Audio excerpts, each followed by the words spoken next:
And in terms of following up for what you were saying about Rodgers' situation with the Giants and the Steelers, how that this is now the second time the Giants have gone for an OG quarterback. Stafford stayed with the Rams. Now, Rodgers is considering going to them or the Steelers. So my question is for you is where are you hearing about the draft? Would the Giants still take one? Is that something that they've told Rodgers would have to ask Joe Shane and Daboll and John Mara if he met with the owner, are you taking a quarterback third overall, right? I mean, he'd have to ask that question. How has the quarterback carousel as it's currently spun affected the draft class, do you think, Albert? Well, I'll say with the Giants in particular, I know one thing that they had sort of talked to Matthew Stafford about was the idea of the third overall pick being able to help him, and that if they brought him in, then, all right, like now we can maybe use the third pick on Travis Hunter, and maybe Travis Hunter can be the third receiver, and you bring Cooper Kupp with you, and now we got Malik Neighbors and Cooper Kupp and Travis Hunter. Those are concepts that I know were at least discussed. The difference, I think, is that you could see Matthew Stafford being your quarterback for the next 3 or 4 years. I don't know if he'd commit to that, but that's at least conceivable.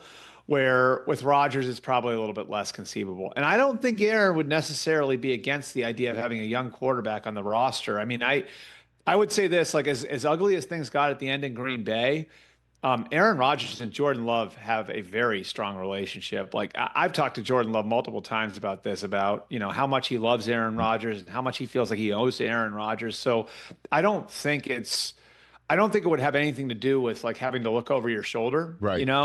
Because I think Aaron's only going there for a year or two anyway.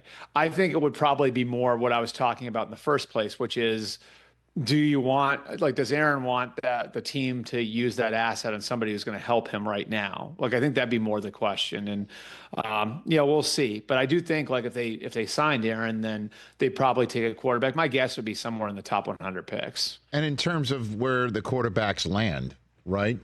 In the draft, you're hearing Cam Ward is high up as obviously the Titans if they want to go in that direction. There's Abdul Carter sitting there too, Travis Hunter, if that's you want to go for the unicorn there. Then you got the Browns who pick up Kenny Pickett. You got the Giants. And so, you mentioned Ward's name before. So is it a general sense now that I'm hearing, and I'm sure, you hear with your ear firmly to the ground, that this is Ward's draft? Yes. And Shedeur Sanders could go from anywhere in the top 10 to out of the first round. Like, what are you hearing about this subject matter? So I think Cam Ward is like, again, like, and I used this term with you last week, I think, Rich, like, he's the guy you chase ceiling with. He's still inconsistent. He still has some growing to do. But he is somebody who has a high ceiling, and somebody who, when you pluck out plays, you can see, okay, he's doing some superhuman stuff. I'd implore anybody who wants to see it.